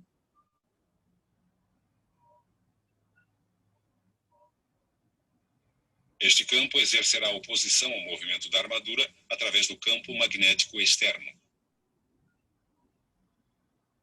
Daqui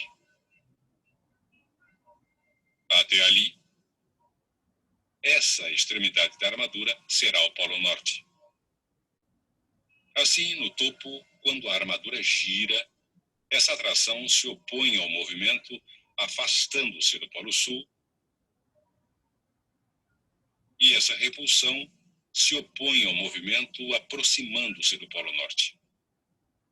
Aí tá estranho. Quando a armadura gira passando pelos polos externos, a corrente induzida e o campo magnético se invertem, opondo-se ao movimento através da segunda metade da rotação. E aí por isso que a tensão... Cara, instantaneamente se transforma em... Novamente, a corrente induzida e o campo magnético se invertem quando a armadura passa pelos polos externos.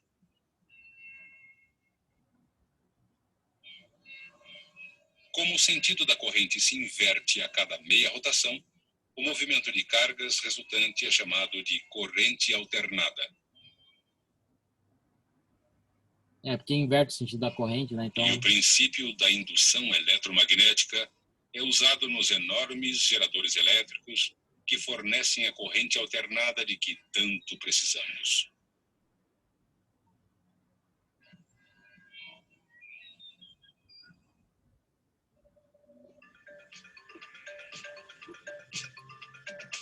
Esses videozinhos são legais, mas eles têm as suas falhazinhas, né? Que nem aqui o sentido da corrente aqui, ele fez errado, né? Deixa eu ver aqui, tem um outro aqui, deixa eu ver se esse aqui é Como era antigamente os vídeos. Para estudar a lei de Faraday, é necessário que, inicialmente, façamos o estudo do fluxo magnético através de uma espira, que aqui chamei de fio magnético. Isso, aquilo que eu expliquei. Então, temos uma espira circular e linhas de campo magnético passando por dentro dela. Considere que A seja a área interna da espira. O vetor N é perpendicular à superfície da espira. É o vetor normal à superfície. O ângulo θ é o ângulo entre as linhas de campo magnético e o vetor normal. O fluxo magnético no interior da espira é dado pelo produto do módulo do campo magnético, pela área da espira, pelo cosseno do ângulo entre o campo magnético e o segmento de reta normal. A unidade de fluxo magnético é o Weber. Então, observe. A lei de Faraday afirma que, se houver variação do fluxo magnético por algum motivo no interior da espira, teremos uma força eletromotriz que gera uma corrente induzida na espira. A força eletromotriz média em módulo é dada pela variação do fluxo magnético pelo tempo. Agora, observemos como ficará a lei de Lenz com base nesta lei de Faraday. Lei de Lenz.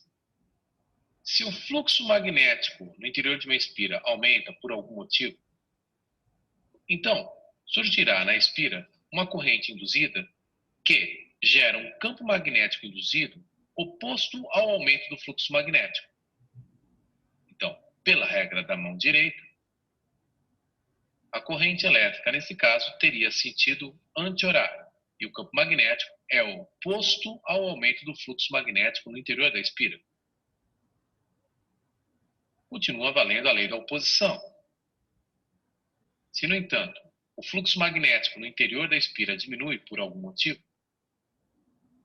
há uma corrente induzida na espira que gera um campo magnético que se opõe a essa diminuição do fluxo. Portanto, pela regra da mão direita, temos que a corrente está no sentido horário. Então, lembre-se, o campo magnético induzido é de tal forma que sempre é oposto à variação do fluxo magnético no interior da espira, seja pela intensidade do campo magnético, seja pela variação da área da espira, seja pela inclinação da espira em relação às linhas de...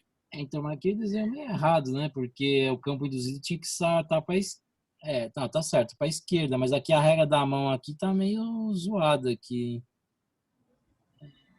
Ah, não, tá certo, tá certo. Aqui tá desenho 3D e confunde. Tem que interpretar aqui que os dedos aqui estão passando pelo meio da espira indo para a esquerda, né? Então tá certo. Se houver variação do fluxo magnético no interior da espira, teremos uma corrente induzida, que gera um campo magnético oposto à variação do fluxo no seu interior. Então, O sentido da corrente eu não elétrica. gosto, você vê que aqui ele falou igual no outro vídeo, né? Gera um campo magnético no sentido oposto à variação do fluxo. Não é o oposto da confusão, é no sentido a compensar a variação do fluxo. A palavra mais correta é compensar. Porque o oposto vai sempre achar que o campo induzido é oposto ao campo externo, entendeu? Não é. O campo induzido só vai ser oposto quando você aumenta o fluxo. Quando você diminui o fluxo, o campo induzido vai ser o mesmo sentido do campo externo, entendeu? Usar a palavra oposto aí não é muito legal, é no sentido a compensar. A animaçãozinha dele que tá legal também, né? Tá vendo que ele encaixou aqui igual a mão, igual eu expliquei, né? Ó. Como aqui o campo induzido vai ter que estar para a esquerda, porque teve um aumento do fluxo. Então, se você as linhas, os seus dedos aqui, né, vai ter que passar por dentro da espira, né, e para a esquerda os seus dedos, né? E aí você vai ver aqui o sentido da corrente. O fluxo magnético aumentou para a esquerda, então você vai ter que ter. Não, aumentou para a direita, né? O fluxo magnético nesse primeiro desenho aqui, né? O fluxo magnético para a direita aumentou, então você vai ter que ter um campo induzido para a esquerda.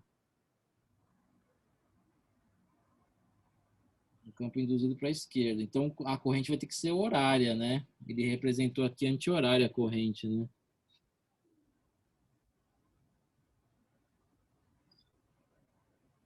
Se você colocar a corrente anti-horária, aí o campo induzido vai ser para a direita também, né? Aqui ele errou aqui, ó. A corrente aqui, ela tem que ser horária para o campo induzido ser para a esquerda. Simula aí com a tua mão esquerda aí o anel. Mão esquerda, tá bom. Então, Mão esquerda o anel. Isso. Aí o campo induzido aqui tem que ser para a esquerda no primeiro desenho, né? Por causa que ele aumentou o fluxo para a direita, né? Ele aumentou o fluxo para a direita. Então o campo induzido tem que ser para a esquerda, porque você quer voltar àquele campo menor que você tinha antes. A condição de estabilidade que você tinha antes, que era o campo menor. Então o campo induzido tem que ser para a esquerda, para compensar o aumento que teve para a direita. O polegar não vai ser no sentido horário? polegar na mão direita vai. Isso, então. Ele fez errado aqui no desenho. Ele colocou o sentido da corrente anti-horário na espira, né? Ele errou. E no caso do outro, No caso do outro, sentido anti-horário. horário. Ele colocou horário. É que aquela história também, depende do referencial como você vê também, né? Então, se você pegar... se você olhar desse lado, né? Você vai ver horário, né? Se você olhar desse lado aqui, você vai ver anti-horário. É aquela história do referencial, né? Tem que tomar cuidado com esse negócio da história do referencial, né? Quando a gente vê os desenhos aí, é que o problema dos desenhos 3D que eles fazem em perspectiva nunca é bom, né? É que do jeito que tá É um desenhado... assunto complicado para explicar, porque eu não sei se é dificuldade, como uma pessoa pode trabalhar com isso, né? Então, se você olhar aqui, ó, desse lado, é horário. Agora, se você olhar do outro lado, né, por trás aqui, se você olhar no sentido aqui que o campo verdinho está entrando na espira, né, aí você vê anti-horário, né? Tudo depende do sentido que você olha, né?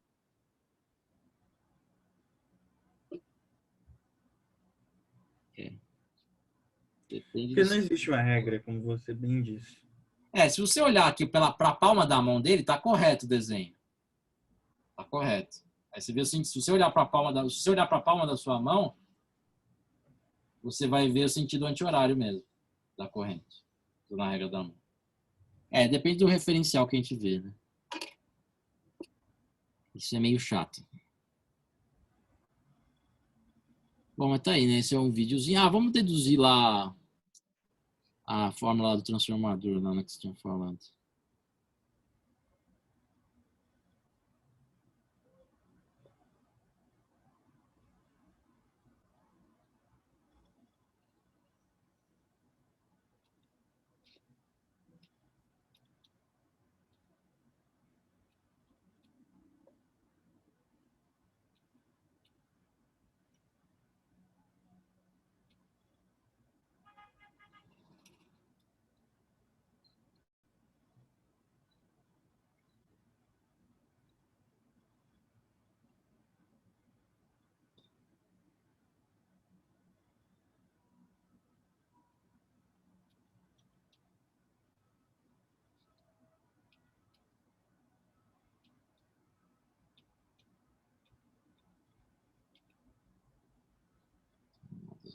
Transformadorzinho.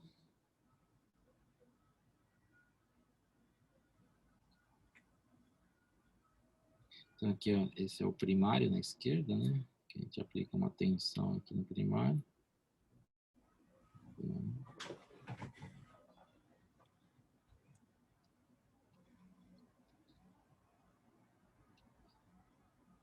Essas linhas aqui representam o núcleo que a gente faz, a representação do núcleo, aquele anel de ferro lá, né? A gente representa por esses dois tracinhos aqui. Aí aqui é a bobina do secundário, que vai ter uma quantidade de espiras diferentes. Se você quiser um aumento ou redução da tensão aqui do primário, né?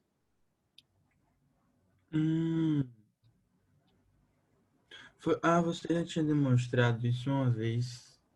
Não, na verdade eu só fiz o desenho, não tinha demonstrado a fórmula, eu só coloquei a fórmula, né? Agora eu vou deduzir ela. Secundário. Aí você vai ter aqui as linhas de campo e tal, né?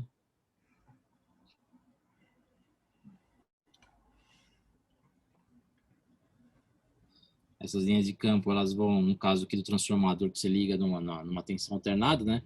Elas vão mudar de sentido a cada 16 milissegundos, né? E vão mudar também de distanciamento entre elas, por causa que a intensidade da tensão também varia, né? Então o distanciamento das linhas também vai mudar. E aqui no secundário também, você vai ter uma variação de fluxo, porque você vai ter uma tensão alternada induzida aqui também. Aqui, essas linhas de campo são linhas de campo induzido aqui, né?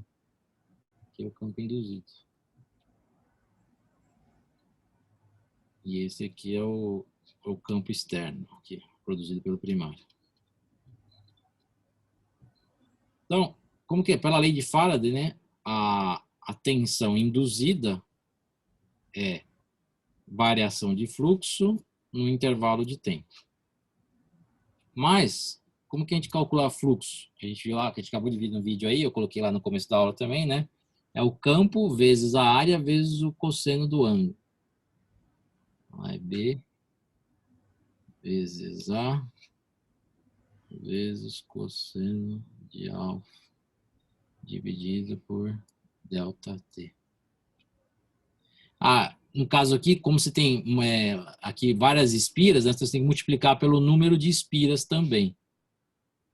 Vou colocar aqui, ó, N1. É o número de espiras do primário. Então, esse fluxo ele é multiplicado pelo número de espiras. Certo. Isso no primário. No secundário acontece a mesma coisa. V2, que chama de delta Φ1, é igual a delta Φ2. Eu tenho uma outra variação de fluxo no secundário. Igual a N2 vezes B vezes A vezes cosseno de alfa sobre delta T. Aí o que os caras fizeram? Eles fizeram aqui a divisão. Você fala, e esse delta? Onde aparece aqui? Eu esqueci de colocar onde aparece esse delta, né? Esse delta aqui, o que varia no fluxo aqui no caso? No caso desse exemplo de aplicação do transformador, o fluxo é variado pela variação do campo. O campo é variado por causa que a corrente aqui é variável, né? A corrente é alternada, a corrente que flui aqui no primário do transformador é uma corrente alternada. Então, como a gente viu, né, que o campo produzido por um solenoide depende da corrente, né, μ vezes I vezes N dividido pelo comprimento da bobina, né? Então, como ele depende da corrente, então ele vai ser variável porque a corrente alternada é variável, né? Então, o delta aqui ó, vai aparecer no B, né? O campo aqui vai... Demonstre, por favor, a fórmula μ vezes I vezes N sobre L. O que tem? Tem como você demonstrar o lado? Demonstrar o lado? Coloca a fórmula ao lado. Ah, tá. A fórmula do campo magnético por um solenoide, né? Só relembrando, né? Que a gente viu na última aula. Esse aqui.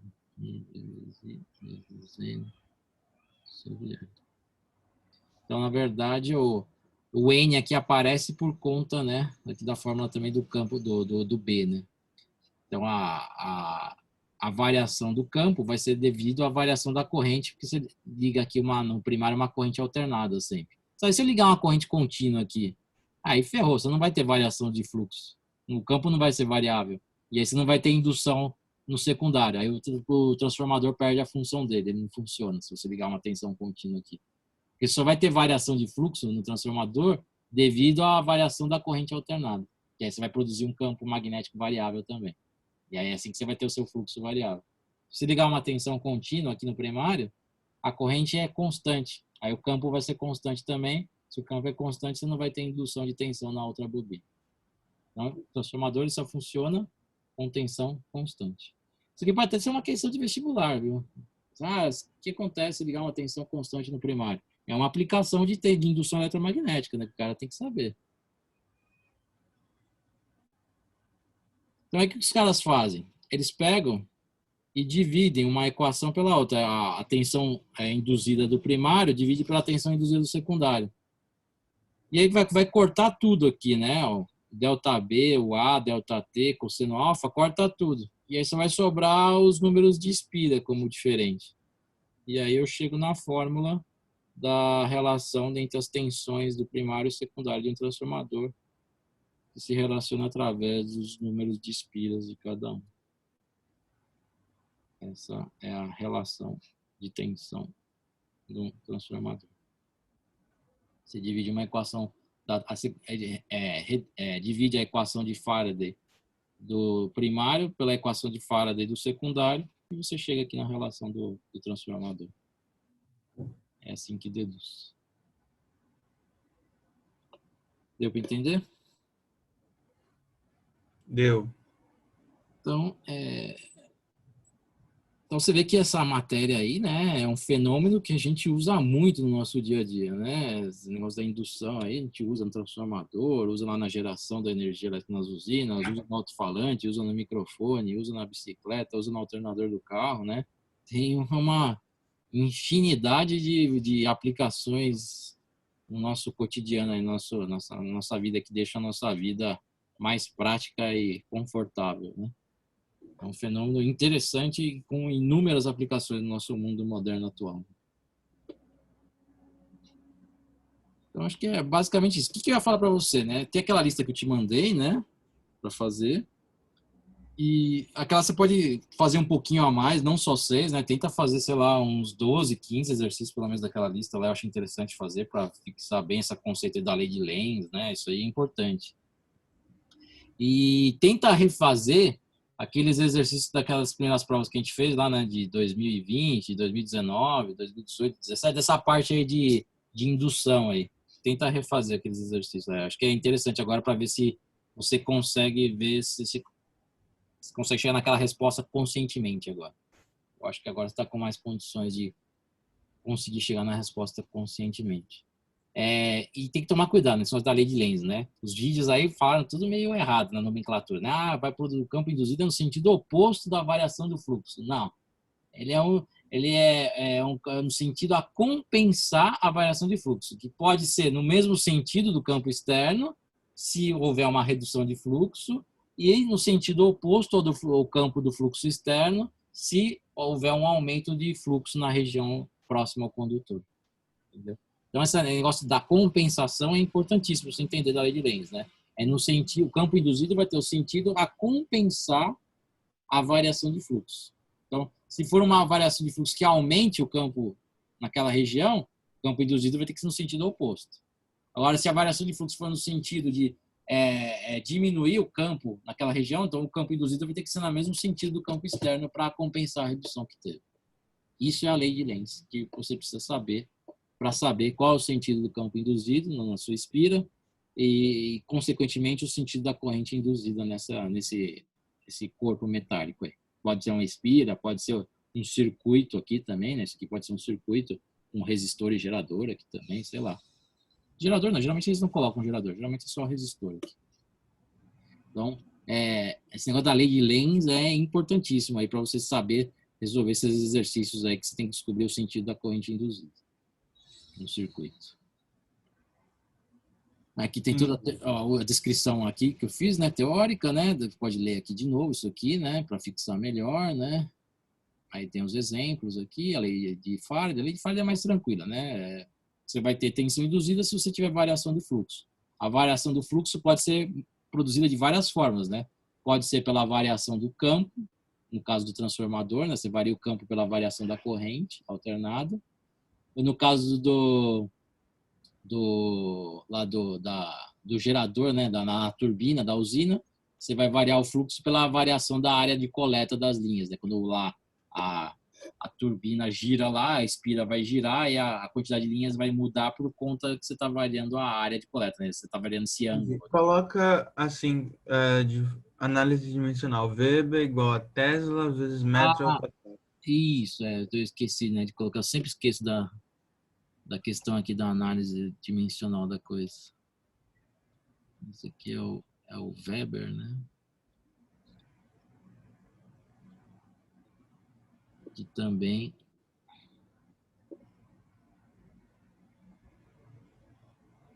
pode ser escrito como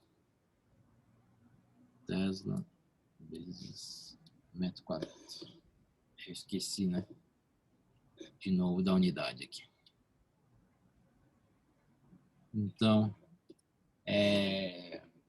Weber, né? Unidade de medida de fluxo magnético.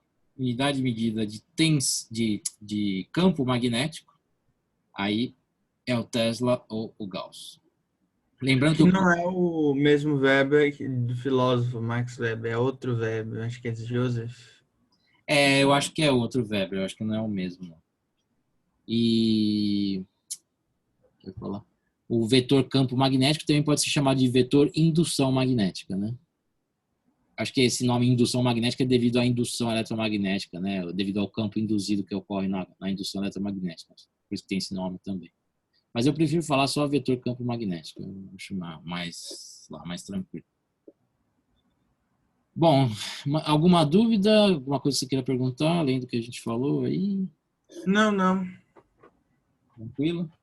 Então, tenta fazer uns 12 exercícios, mais ou menos daquela lista que eu te mandei, e tenta refazer aqueles exercícios que deram pau na prova, né? Aqueles que a gente fez lá na prova, né? Da 2020 até 2016. Tenta refazer esse de indução aí, tenta refazer. E que eu ia falar, ficou faltando, né? Infelizmente não deu tempo, né? Que infelizmente esses assuntos são meio complicados, a gente tem que perder um tempo a mais. Né? A gente vê energia ainda, né? E ver algumas coisas de geometria que eu queria ver lá de matemática com você, né? Acho que vai ter que ficar para a semana que vem. Aí eu vou falar com o teu pai aí, né? Que ele acha, né? Aí eu acho que a gente pegar pelo menos uma aula da semana que vem para terminar ver energia e ver geometria, né? Eu acho que dá para fazer no mesmo dia, né? Eu acredito que dá para fazer no mesmo dia os dois. Aí eu vou falar que só confirmar com ele, né? Aí depois ele te passa aí o que a gente vai decidir. Aí outro dia a gente vê exercício. Porque meu irmão também disse que acho que também ele queria ver com você também a parte de eletroquímica também, que é um assunto importante, né? Que talvez que você também estava errando com uma certa frequência, né? E não é um assunto muito fácil também, que nas escolas a gente também nunca aprende direito também, né? A parte de físico-química. Mas isso não é com o Bruno? Isso, essa parte de eletroquímica é com ele, exatamente. Eu estava conversando com ele, né, justamente isso aí, que ele estava querendo falar com você também de eletroquímica, né? Que a princípio a gente tinha combinado, né? 2 semanas aí, essa parte de teoria, né?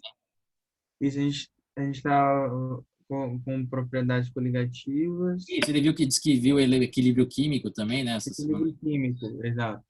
Então, ele queria ver também a parte de eletroquímica, né? Que é um assunto importante também, que cai bastante nas provas, que você também acho que errou com uma certa frequência essa parte aí também, né?